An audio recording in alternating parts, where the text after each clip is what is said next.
This one change for Montreal has paid huge dividends this year, and despite not getting the win, it feels like the Habs are never out of a game as Josh Anderson has 5 goals in his last 5 games, and Jaden Struble showing why he is one of the best defensemen on this team. We got a lot of positives to take out of this loss, but first we got to talk a bit about the World Juniors and the sort of rather uneventful game between Lane Hutson and Jacob Fowler taking on Team Switzerland. So stick around for all that on this episode of Habs Digest. And guys, quick reminder, not going to spend too much time on this.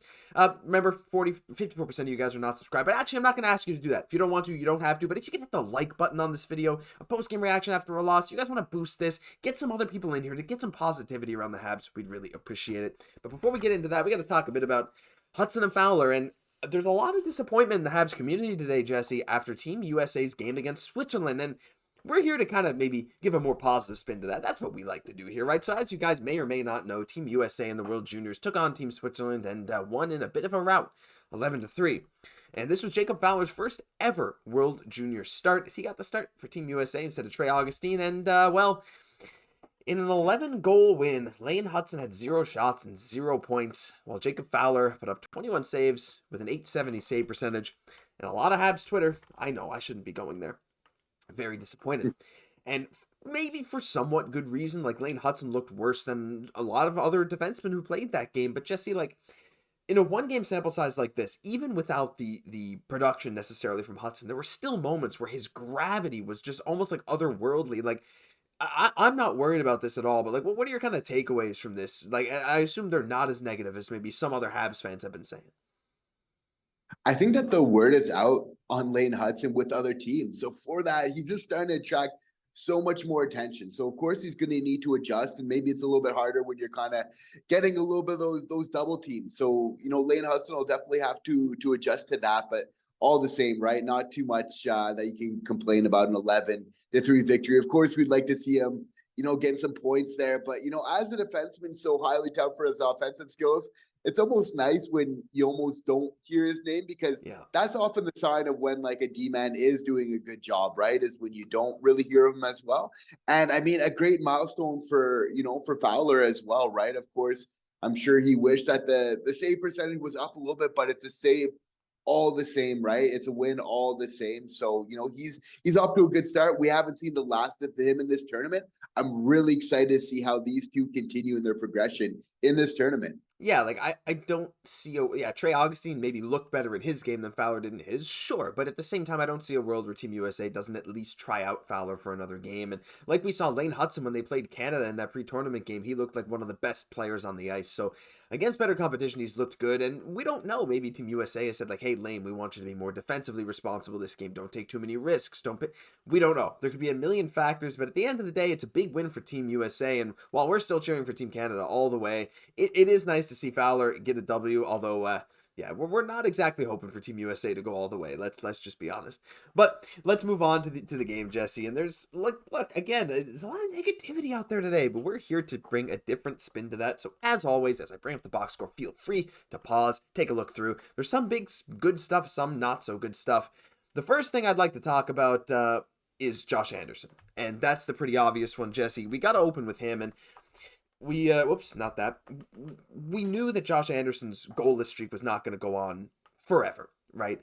But my goodness, he has hit another level recently. He now has 5 goals in his last 5 games. Tonight's goal being a great blocked shot into a breakaway where he makes a nice little forehand deke and barely squeaks it through the wickets on the backhand for Vanti Ranta as it just creeps past the goal line.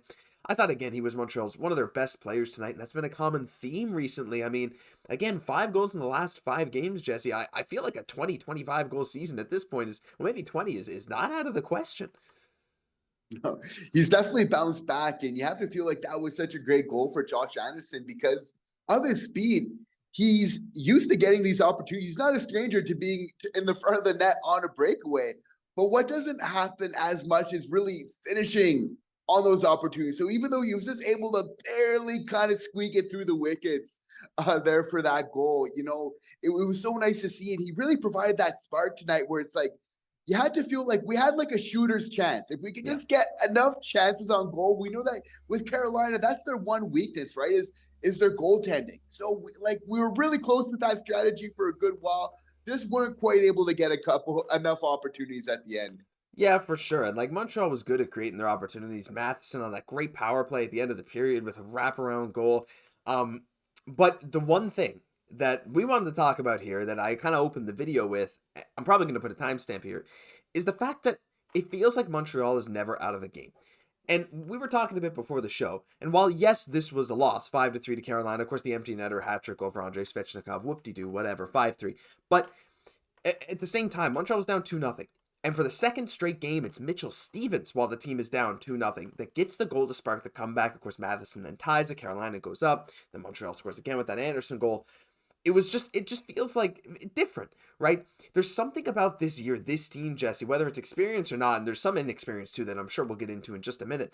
But the fact that we can be against Carolina, a team that going into the season, just they've had some goaltending issues for sure, but going into the season, they're one of these teams that people are like they're going to contend for the cup. They were in the Eastern Conference Finals last year, and we're down 2-0, and I'm just like, nah, Montreal's playing pretty well. They'll get back into this. It's a completely different feeling, and I feel like the guys are not getting down on themselves. I feel like it's just a constant energy around this team, and it's really changing everything for them if they can stay in every single game they play. And if you're confident you can come back against any team, I mean, can you imagine when these guys develop and have a bit more talent around them? And once they do have that talent and really develop around themselves, like they're not going to need to come out of these holes as much. But it's just really a testament to, just to their spirit, right? Of never kind of giving up in these games. Like once again, they're able to adjust after a first period and really kind of take control of this game in the second period in terms of shot outputs, everything else. And we start the third period off so great, kind of tying up. Fortunately, we're able to, we kind of lost control a little bit there. But yeah, the Habs right now are second in the league in coming back from those 2-goal deficits. In fact, this is the third game in a row where we're down 2-0 and then are able to at least tie the game, at 2-2. So, I mean, it speaks a lot. Of course, it's just about getting off to those good starts and having those first periods, which has been a little bit of a difficulty. And that's what sometimes puts us in a hole where we need to climb back from. But I mean, if we can really just get rid of, that part of our game, just those poor starts, some of those turnovers, maybe a little bit as well, you have to feel like we got the heart to really win it from there. Yeah, turnovers. That's kind of the big one. There was a couple plays tonight that were either directly, I think one of the Jesper Fast goals, turnover behind the net, immediate pass out front, no one covering him, one-timer. And like there was a couple others that were indirectly because of turnovers, but the amount of turnovers. That's another thing too, and something that you mentioned before the show is that like in these games, Montreal is not always looking like by far the worst team. I think that's a big difference from last year where it was like Montreal just doesn't have the talent to compete. And if they have been competing in the game, it's because some guys stepped up. But now it's like it feels like Montreal's good enough to win almost any game, or at least be in the running for every game. But we shoot ourselves in the foot. These turnovers, whether it's Mike Matheson in the neutral zone a bunch of times, or Justin Barron, someone that definitely I think needs to work on their game. I know Xhekaj was sent down to work on his turnovers. I don't think Barron's going to get sent down for that, though. We did see Guhle take a bit of his time on the second power play. It's a bit interesting because, again, like you look at this game, Jesse. It goes down as a 5-3 loss. Really, it was 4-3, right? And with Carolina scoring like in the second half of the third period, but you cut down on your turnovers by like I don't know 25%. This is a completely different game. True. It's completely true. And, and you did definitely rightfully mention Barron. We saw Matheson a couple times there too, but not to point fingers too much. But I think it's fair to bring in the forwards in this as well and their responsibilities defensively. I know, Martin St. Louis has talked about Cole Caufield having a little bit more of a complete game. So sometimes not sure of which man to kind of cover and kind of, losing track of where they should be really on the ice.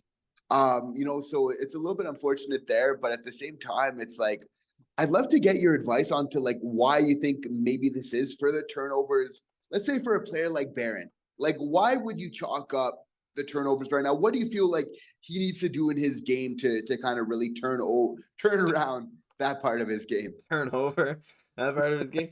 I don't know. Like it's hard to say because I don't know if it's mental. I don't know if it's just awareness. Like work with maybe Adam Nicholas. Maybe it's something like he's not keeping his head up enough when he's making his passes. Maybe he's trying to be too risky. Maybe tell him like It wouldn't surprise me if soon we see, oh, Justin Barron doesn't look as good as he used to offensively. Maybe because the Habs staffing is like, focus on your defense for now. I don't think we see him getting sent down, but I still think he's young. Obviously, from day one, he was touted as an offensive defenseman who could end up playing your power play. He was never a defensive prospect, really. That was always a thing like he'll learn.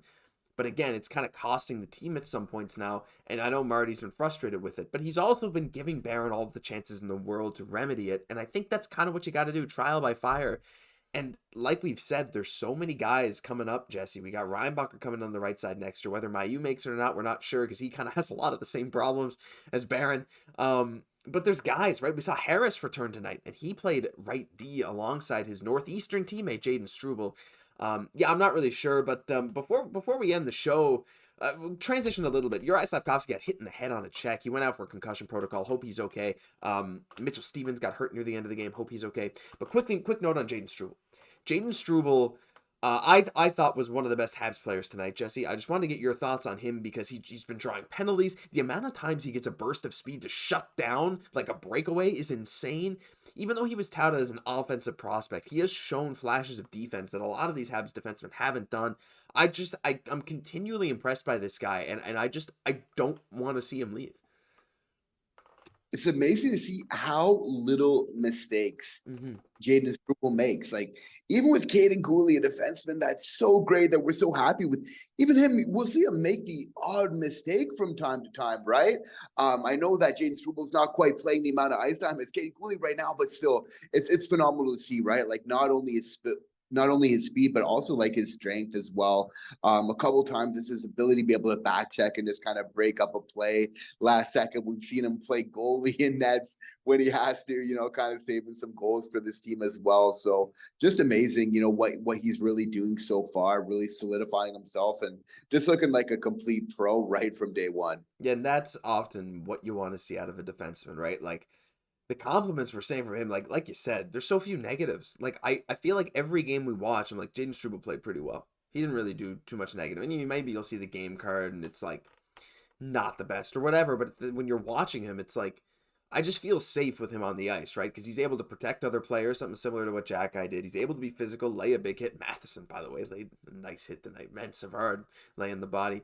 But Struble, like you said, he looks like a vet. There was a play where he drew a penalty, almost got a second penalty on Michael Bunting there, just because he was annoying him, and that's a great veteran move. So really awesome from him. Really awesome game from a lot of Habs players. Didn't come out with the win. Carolina just they kind of just pushed us to the limit there. They had too many high danger chances, a little too much pressure, but at the end of the day, Montreal shot themselves in the foot. But all you can do is bounce back and head back for your next game, and we're very, very excited. Hopefully Slav's okay, hopefully Stevens is okay, and hopefully the Habs can come out with a nice win next game. But that'll do it for this episode of Habs Digest. If you enjoyed, leave a like, comment, subscribe. Be part of the first 10,000 subscribers to Habs Digest. We'd really appreciate it. I'm Josh Gosse for my co-host Jesse Poirier. We'll catch you in the next one.